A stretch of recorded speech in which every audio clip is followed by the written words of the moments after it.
Suresh Kumar super Hindi classes में आप सभी का स्वागत करता हूं। आज हम पढ़ेंगे शब्द विचार।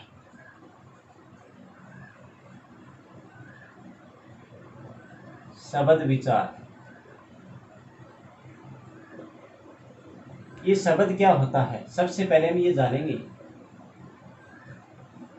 शब्द हमने पहले भी पढ़ा था, वर्ण, शब्द, वाक्य, इनका हम अध्ययन कर चुके हैं। यानी वर्णों के सार्थक योग को हम शब्द कहते हैं और शब्दों से वाक्य बनते हैं। वर्णों के सार्थक योग को हम शब्द और शब्दों के सार्थक योग को हम वाक्य कहते हैं। तो एक उदाहरण लेते हैं, जैसे हमारे सामने ये काम शब्द है। अब हम इसको विच्छेद करते हैं। क हलंत प्लस यहाँ आ की मात्रा है, आ प्लस मैं हलंत प्लस ए। हमने इसका विच्छेद किया, ये क्या हो गया? बरोबर काम। ठीक है, ये एक शब्द बन गया। अब हम दूसरा उदाहरण लेते हैं, जैसे कमल शब्द है। अब देखो, कमल का नाम सुनते ही हमारे हृदय में ये विचार उठता है कि किसी फूल का नाम है या किसी व्यक्ति विशेष का नाम है। लेकिन एक इसका दूसरा रूप हम लेते हैं, नमक। अब देखो, एक तरफ ये भी शब्द है और ये भी क्या है? शब्द है। ठीक है, लेकिन ये सार्थक रूप है। ये क्या है? सार्थक रूप है, इसका कोई अर्थ निकल रहा है। लेकिन ये जो शब्द है नमक, इसका कोई अर्थ नहीं निकलता, ये निरर्थक शब्द है। ये क्या होगा? निरर्थक शब्द होगा, इसका कोई अर्थ नहीं निकलता है, इसका अर्थ निकलता है। ठीक है ना। अब हम आगे अध्ययन करते हैं।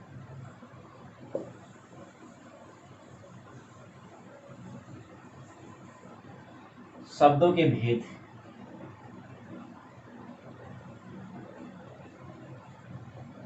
शब्दों के भेद। सबसे पहले हम एक नंबर पर लेते हैं उत्पत्ति, उद्गम, स्रोत के आधार पर। इसके बाद में 2 नंबर है व्युत्पत्ति, रचना। व्युत्पत्ति व रचना के आधार पर। तीसरा है प्रयोग व रूप परिवर्तन। रूप परिवर्तन के आधार पर। ठीक है। अब देखो, उत्पत्ति, उद्गम, स्रोत के आधार पर शब्दों के 4 भेद माने गए हैं। कौन कौन से हैं? तत्सम,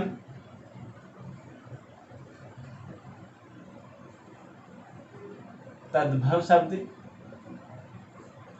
तीसरा होगा देशज। चौथा होगा विदेशी। और कुछ लोग एक 5वां रूप भी मानते हैं जो गिनती में नहीं आता है, ये संकर शब्द है। संकर शब्द ये 5वां रूप होता है।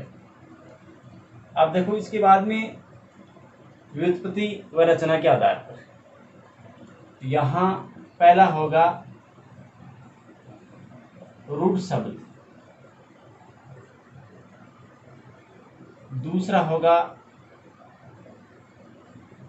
यौगिक शब्द, तीसरा होगा योगरूढ़ शब्द। ये है दूसरा रूप। तीसरा रूप और देखते हैं, प्रयोग व रूप परिवर्तन के आधार पर। पहला होगा इसमें विकारी, विकारी शब्द।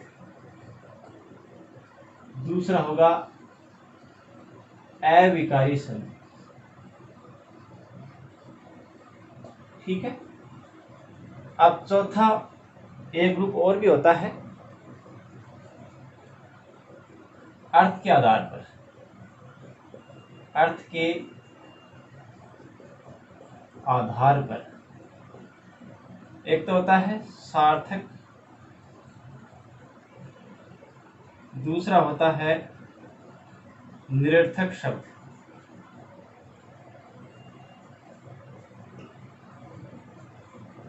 ठीक है। ये होते हैं उत्पत्ति उद्गम स्रोत के आधार पर 4 भेद माने गए हैं, व्युत्पत्ति व रचना के आधार पर 3 भेद हो गए, और प्रयोग व रूप परिवर्तन के आधार पर 2 भेद हो गए। और चौथा है हमारा अर्थ के आधार पर सार्थक शब्द और निरर्थक शब्द। ठीक है। सबसे पहले हम ये जानेंगे उत्पत्ति उद्गम स्रोत के आधार पर। सबसे पहले हम ये पढ़ेंगे, तो एक बार मैं इसको मिटा देता हूं।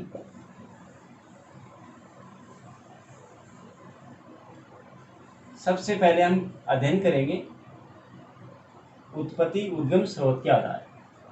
तो सबसे पहले हम भूमिका समझते हैं उत्पत्ति उद्गम स्रोत का अर्थ क्या होता है।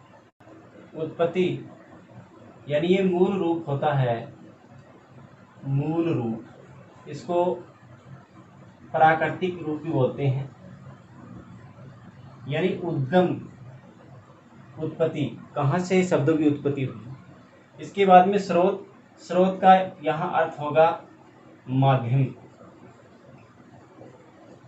ठीक है। अब देखो स्रोत के शब्द हमारे सामने 3 रूप में आते हैं। एक तो ये स्रोत होता है, एक इस प्रकार से हम स्रोत लिखते हैं, और एक होता है ये स्रोत। अब देखो ये तीनों के अलग अलग अर्थ निकलेंगे, देखते हैं। इसका माध्यम होगा, इसका अर्थ माध्यम हो गया। स्रोत, इसका अर्थ होता है झरना। स्रोत यानी इसका अर्थ होता है कान या सुनना, कान या सुनना। ये हो गए युग्म शब्द। ठीक है। हम पढ़ रहे थे मूल रूप और प्राकृतिक रूप। हमने पहले भी अध्ययन किया था। संस्कृत जो भाषा है वो जगत जननी भाषा रही। अब देखो ये जो मूल रूप था, भाषा का ये मूल रूप माना गया है। अब ये चेंज हो गई वैदिक में, और वैदिक भाषा लौकिक में, इसके बाद में लौकिक भाषा पाली में चेंज हुई, और ये पाली प्राकृत भाषा में चेंज हो गई। इसके बाद में प्राकृत अपभ्रंश में परिवर्तित हुई। इसके बाद में हमारे सामने इसका एक रूप है सौरसेनी। सौरसेनी भाषा में चेंज हो गई, और इसके बाद में हमारे सामने सरल रूप में हिंदी भाषा में आ गई, यानी संस्कृत भाषा। हिंदी भाषा में कहने का मतलब ये है कि संस्कृत की जो शब्द है वो हिंदी भाषा में हम काम में लेने लग गई। तो संस्कृत के जो शब्द हैं वो कठिन हैं, और हिंदी भाषा के जो शब्द है वो सरल रूप में हो गई। ठीक है। तो सबसे पहले हम अध्ययन करते हैं तत्सम शब्द। तत्सम शब्दों का अध्ययन करते हैं। तत्सम शब्द क्या होते हैं। देखो तत्सम शब्द, तत् प्लस सम, 2 शब्दों से बने हैं, जिसका अर्थ होता है उसके समान, उसके समान। यानी किसके समान? संस्कृत भाषा के समान। संस्कृत के समान। ठीक है, अब इसकी परिभाषा समझते हैं कि वे शब्द जो संस्कृत भाषा से बिना किसी परिवर्तन के हिंदी भाषा में प्रयुक्त हो जाते हैं उसे हम तत्सम शब्द कहते हैं। जैसे हम उदाहरण लेते हैं, हस्त, दुग्ध, सूर्य, आश्चर्य, कर्म, ये शब्द हैं, ये शब्द है संस्कृत भाषा के। ठीक है, तो ये हो गए संस्कृत भाषा के शब्द। अब बिना किसी परिवर्तन के ये प्रयुक्त हो रहे हैं हिंदी भाषा में, तो इनको हम तत्सम शब्द कहेंगे। अगर इसको हम तद्भव में बदलेंगे, तद्भव यानी तद्भव का हम अर्थ जान लेते हैं। सबसे पहले तद प्लस भव यानी उससे होना, उससे होना। अब ये परिवर्तन होंगे, ये जो शब्द है वो परिवर्तन होंगे। तद्भव यानी शब्दों का बिगड़ना, शब्दों का बिगड़ना शुरू होगा या परिवर्तन। ठीक है, अब तद्भव शब्द किसे कहते हैं? वे शब्द जो संस्कृत भाषा से हिंदी भाषा में बदलकर प्रयुक्त हो जाते हैं उसे हम तद्भव शब्द कहते हैं। अब जैसे ये जो शब्द लेते हैं हस्त, ये किस में परिवर्तन होगा? हाथ। देखो हस्त परिवर्तन हो गया, हाथ सरल रूप हो गया, ये कठिन रूप है और ये सरल रूप। दुग्ध है, अब ये चेंज होगा दूध में। अब देखो संस्कृत शब्द है दुग्ध और ये तद्भव शब्द दूध यानी सरल रूप। सूर्य है, ये सूरज, इसका सरल रूप बनेगा सूरज। ठीक है, आश्चर्य है तो इसका अचरज। ठीक है, सरल रूप हो गया, ये संस्कृत का रूप है।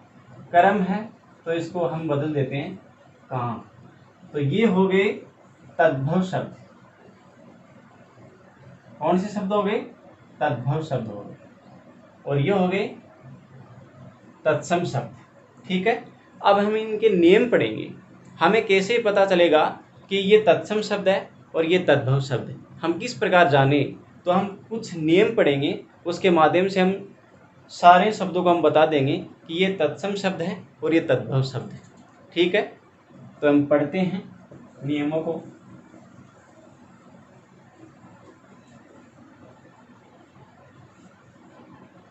पहला नियम है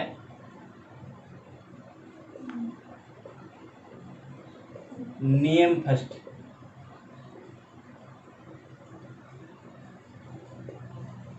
संयुक्त अक्षर।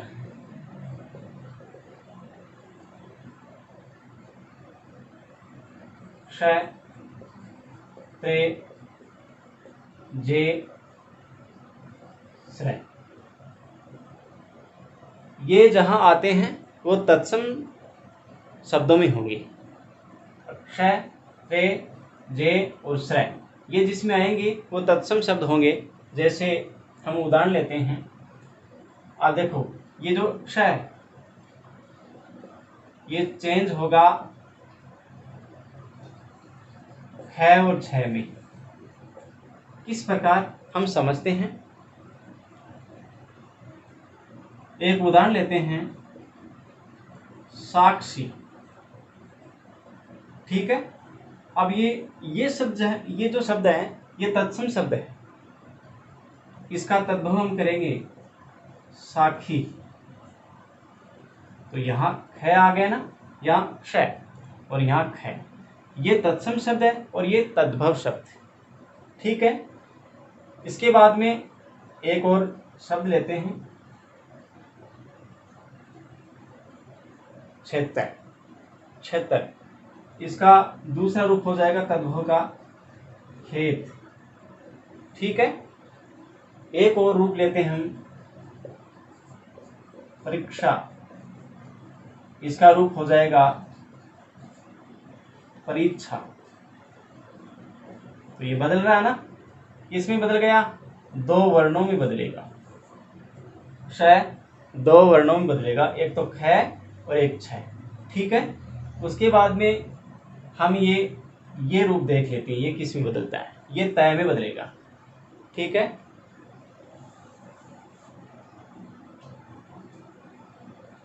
किस में बदलेगा, ये तय में बदलेगा। एक रूप लेते हैं, जैसे रात्रि, यहाँ ये तत्सम शब्द है और इसका तद्भव रूप होगा रात। ठीक है, दूसरा शब्द लेते हैं राजपुत्र, तत्सम शब्द बनाएंगे, तद्भव शब्द लिखेंगे राजपूत। ठीक है, ये तय में चेंज हो रहा है, तय। ठीक है ना, इसके बाद में ये जो रूप है जिसमें आएगा वो भी तत्सम में होगा, और जे जिसमें आएगा वो भी तत्सम में होगा। ठीक है, अब दूसरा नियम पढ़ते हैं।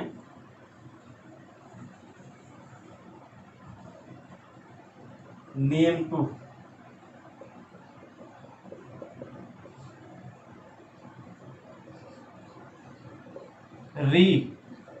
री जिसमें, री स्वर जिसमें आता है वो तत्सम शब्द होता है, जैसे नृत्य। अब ये शब्द है जो तत्सम होगा, और इसको हम परिवर्तन करेंगे तद्भव में, तो नाच होगा। ठीक है, ये मात्रा री की है, और इसको हम चेंज करेंगे तो नाच होगा। ठीक है, जैसे गृह, घर, कृषि, खेती। ठीक है, इस प्रकार देखो ये चेंज हो रहे हैं, तो री जिसमें होगा वो तत्सम शब्दों में होगा। ठीक है, इसके बाद में तीसरा नियम लेते हैं,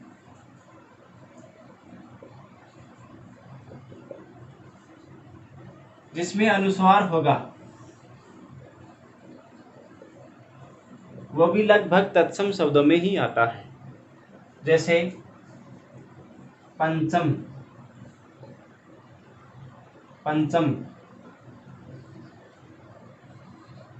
इसको हम लिखेंगे 5। ठीक है, अब देखो एक विशेष बात यह है कि जिसके ऊपर चंद्र बिंदु लग जाती है वो तद्भव शब्दों में ही आएगा। अब हम आगे देखते हैं नियम 4,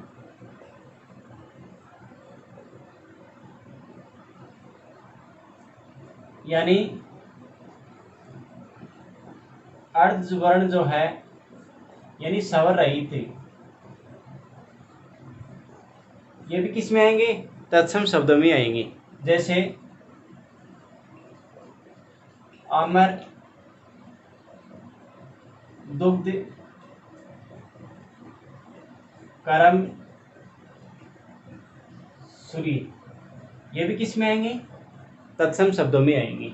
यानी ये जो रे लगा हुआ ऊपर रेख, ये आधा माना जाएगा, और ये आधा वर्ण है, ये भी क्या है, तत्सम शब्दों में ही आएंगे। अब इसके बाद में नियम 5वां पढ़ते हैं। अब कुछ वर्ण वो बदलेंगे, जैसे ये जय में बदलेगा, जैसे युग शब्द वो तत्सम शब्द है, और ये बदलेगा जुग। ठीक है, ये तत्सम शब्द है और ये किस में जाएगा, तद्भव शब्दों में। एक होता है युवा, ये बदलेगा जवान। यानी युवा शब्द है तत्सम शब्द है, और जवान जो शब्द है वो तद्भव शब्द है। ठीक है, इसके बाद में नियम 6 पढ़ते हैं।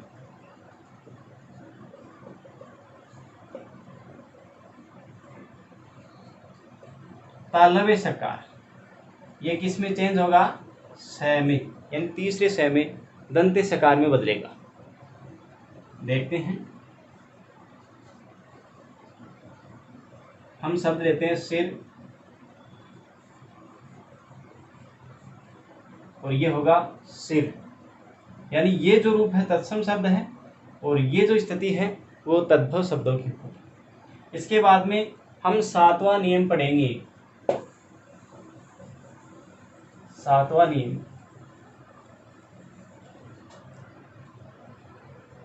नियम नंबर 7। मूर्धन्य सकार है। मूर्धन्य सकार ये दंत्य सकार में बदलता है। जैसे षष्ठ यानी छठा, इसका क्या रूप होगा? छठा। यानी ये जो रूप है ये 2 वर्णों में बदलता है, एक तो दंत्य सकार में और एक छ में। ठीक है, तो देखो षष्ठ ये छठा हो गया। इसके बाद में शिष्य, ये तत्सम शब्द है और इसका हम तद्भव बनाएंगे तो हो जाएगा शिष्य। ठीक है, ये बदल गया।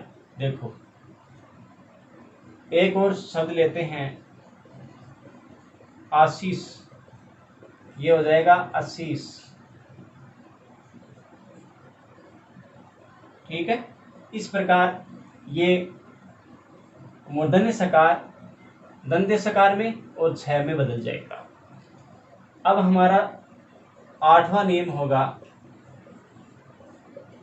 नियम 8वां। इसके बाद में हम पढ़ेंगे र के जो विभिन्न रूप है।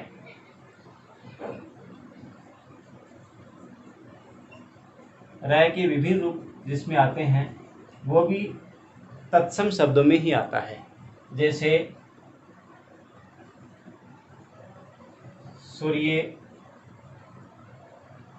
करम, और भी जैसे नक्कर। इस प्रकार से देखो सूर्य है, ये सूरज में बदलेगा। सूर्य तत्सम शब्द है और सूरज तद्भव शब्द। करम काम होगा, ये तत्सम शब्द और ये तद्भव शब्द होगा। नक्कर ये नाग। ठीक है, तो देखो ये नीचे र लगा हुआ है। इस प्रकार से ये रूप बदलते हैं, यानी र के जो विभिन्न रूप है वो भी क्या है? तत्सम शब्दों में ही आएंगे। इसके बाद हम पढ़ते हैं नियम 9, यानी अड़ अढ़। ये जो ताड़न जात व्यंजन होते हैं जिसको द्विगुण भी बोलते हैं, उत्क्षिप्त व्यंजन भी बोलते हैं और फेंके हुए वर्ण भी बोलते हैं। फेंके हुए वर्ण, इनका प्रयोग भी कभी तत्सम शब्दों में नहीं होता है। ठीक है, 10वां नियम है चंद्र बिंदु।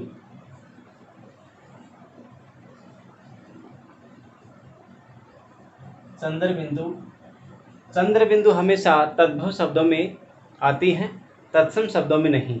जैसे चांद,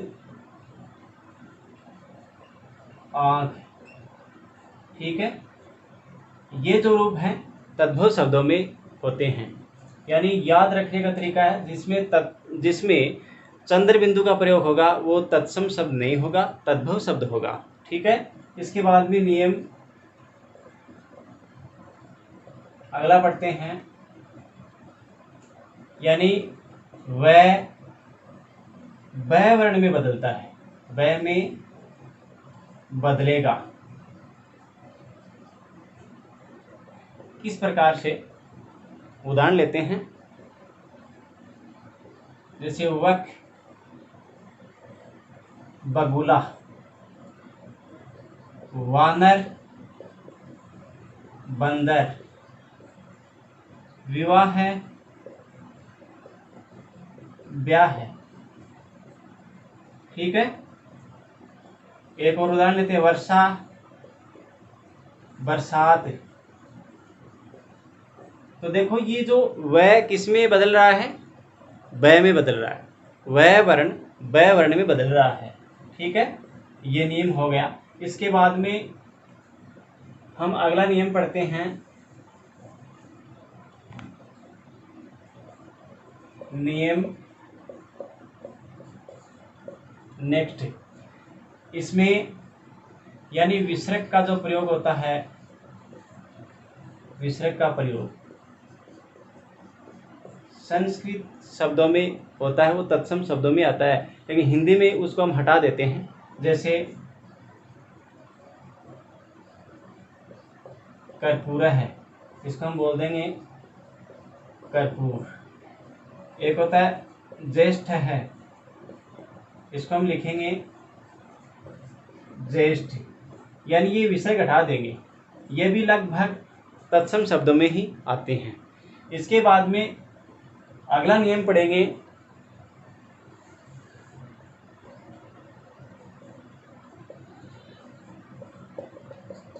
अगला नियम है यानी जो बोलने में, जो शब्द बोलने में कठिन, लिखने में कठिन होते हैं, वो भी लगभग तत्सम शब्दों में ही आते हैं। तो दोस्तों आज हमने शब्द विचार पढ़े और हमने पहला रूप पढ़ा था उद्गम, उत्पत्ति व स्रोत के आधार पर। तत्सम तद्भव शब्द देशज और विदेशज, यानी हमने तत्सम और तद्भव शब्दों का अध्ययन किया है।